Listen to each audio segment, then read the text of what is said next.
Hello and welcome back to the channel. If you're new here, hi, you are very welcome. This is Reading the Past and I'm Dr. Cat. The Norman Conquest is commonly regarded as being a moment of profound change in the history of England, the effects of which are still being felt today. For example, it is from William the Conqueror, or perhaps rather that should be from King William I, that we start to differentiate our monarchs by their regnal numbers. The English language is shot through with French influences. The social, political and religious structures of this nation took on a new character, in line with Norman ideals which arguably ripple on through to today. Norman castles were built, altering the landscape of this country for generations to come.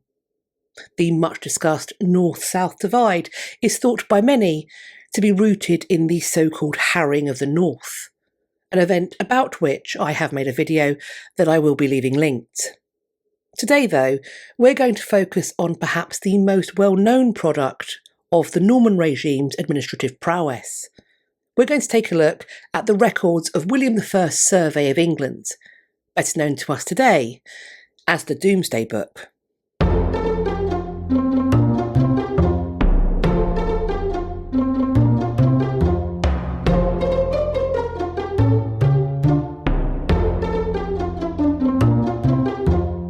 In the 19 years after the Norman conquest of 1066, King William I had dealt often brutally with the following: military threats from neighbouring kings and leaders, conflicts with his own family members, and rebellions from his recalcitrant subjects. Each threat had ultimately been seen off, but this did not mean that William and those who supported him could risk becoming complacent. Vigilance and defensiveness were still very much the order of the day. William was still focused on fortification. For example, the iconic central keep of the Tower of London, now better known to us as the White Tower, was being built, a construction effort that would not be completed until around 1100. During this period, William and his advisors were also focused on defending England from an invasion from Denmark and Flanders that was known to be in the planning. It was against this backdrop that the work that would result in the so-called Domesday Book was begun. But what was the Domesday Book?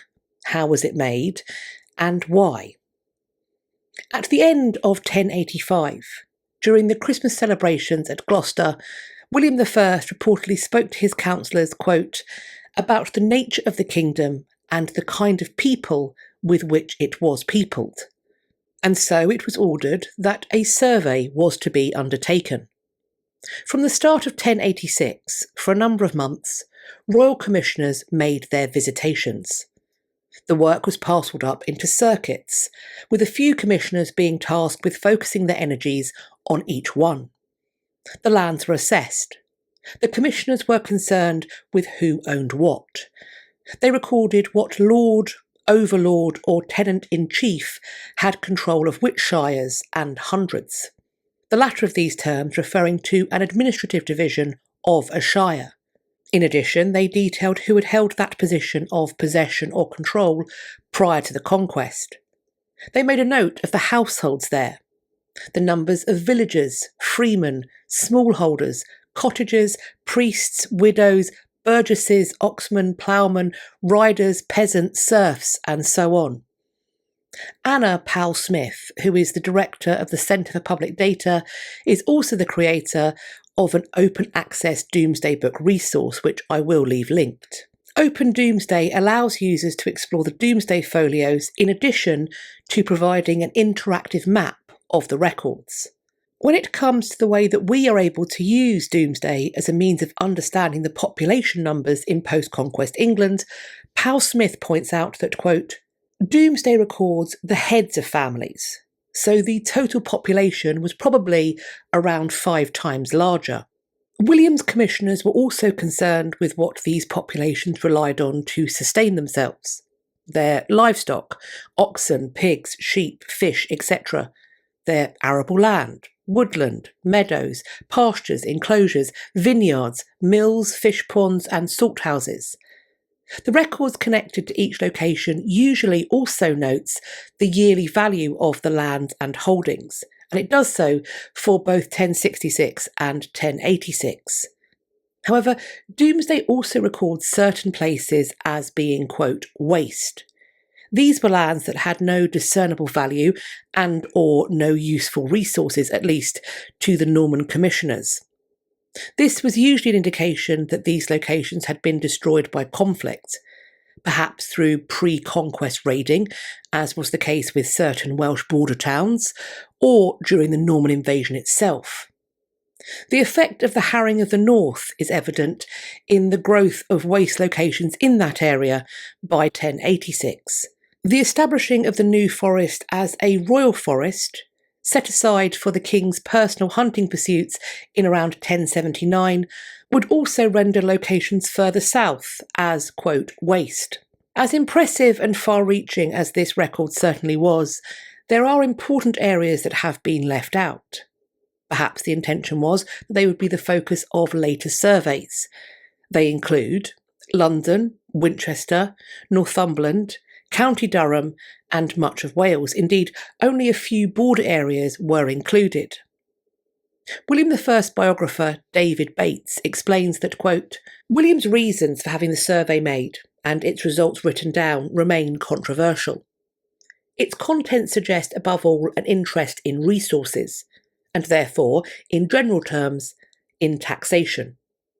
Used selectively, and in specific relation to its basic units of lordship, shire, and hundred, it offered an excellent means to estimate what are traditionally called feudal incidents, as well as the general capacity of communities to pay. Although its interest in land disputes is erratic, its value as a record of tenure cannot be dismissed. In all probability, it sought not to solve the massive problems consequent on the settlement of a new aristocracy in an alien land, but to set out once and for all who had gained what, with the settlement of disputes being left to the regular workings of the courts. Domesday Book was not the official or the original name. Rather, this was how it would come to be known in the decades that followed its completion. The name is a reference to this work's definitiveness, the perception of it as being unchallengeable and inescapable, that it was to stand as a lasting assessment or judgment where all had been called to account, like that which Christians expected to face on the Day of Judgment. Within a year, so by the end of 1086, the text referred to for a long time as Great Domesday and Little Domesday had been completed. They come in at 413 pages and 475 pages respectively. Great Domesday is the work of one scribe, proofread by another, and it represents an abridged record for most of the counties of England, while Little Domesday contains the unabridged entries for 3 counties not included in Great Domesday, namely Essex, Norfolk and Suffolk. The work as a whole is written in medieval Latin, and today it resides in the care of the National Archives. The team behind the Hull Domesday Project, another fabulous open access resource that I will be leaving linked, lay out the significance of this extraordinary work, writing, quote, "The Domesday Inquest has bequeathed an unparalleled body of evidence. For 99% of the 15,000 places named there, Domesday provides the first recorded description of their human and natural resources. The history of most English villages begins with Domesday Book, as does the continuous history of the English countryside, of the land-owning classes, and of the peasantry. On the economy and taxation, military service and other public obligations, administrative structures, government, legal customs and practice, place names and personal names, and many more miscellaneous topics. Domesday Book is the primary source for several centuries of English history. The bulk of the evidence for the settlement of the English in the 5th century and of the Vikings in the 9th comes from Domesday Book. It is overwhelmingly the most important source for the impact of the Norman conquest, perhaps the most significant divide in English history. Certainly, if you search the full text of all the entries on the Oxford Dictionary of National Biography for the term Domesday Book, it returns 229 results over 12 pages. I would argue that this stands as an indication of the number of historically, nationally significant individuals whose lives intersected with, had an effect on, or were affected by the Domesday Book. For a comparison, if you conduct a similar search for Magna Carta, a document that almost always will feature on lists of the most historically significant texts, that search returns slightly fewer entries. 213 to Domesday Book's 229, and 11 pages to Domesday Book's 12. It is also, I believe, worth mentioning that it would not be until the population censuses of the 19th century and beyond that Domesday's level of comprehensive information gathering about a nation would meet its match. So what do you think of the Domesday Book as a Norman project, of its enduring legacy? How much of this information were you already familiar with? And what do you think of those open access resources that I mentioned and have linked? As always, I'm looking forward to reading your conversations in the comments section underneath this video. I'd also love it if you could pop an emoji or a social glyph in the comments too, because that will boost the engagement, and allegedly, the more engagement video gets, the more YouTube claim they share it out, and that should help us to grow our community. As we're talking about a document, and a medieval one at that, I'm wondering, is there a quill emoji?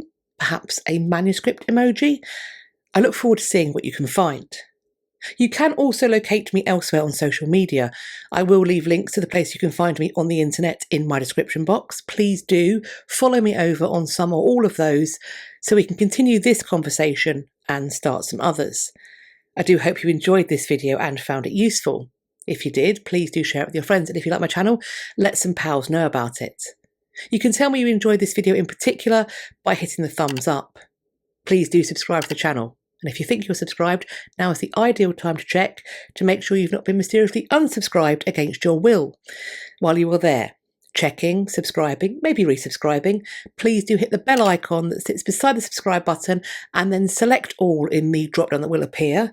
And YouTube say that that will let them tell you when I have next uploaded, but also when I'm next going live, which I do to talk about the history news. And I know you're not going to want to miss that. We have, of course, got our failsafe. I have a website. It will be linked. It is www.katrinamarchant.com. Head over there, go to the contact page, and you will see a box. Put your email in that box, hit submit, and that will add you to my list. So I can send you out an email once a week to let you know what I've been up to, and also give you some useful links for my content over the coming days. I hope you're going to have a great day, whatever you're doing, and I look forward to speaking to you all in my next video. Take care of yourselves. Bye-bye for now.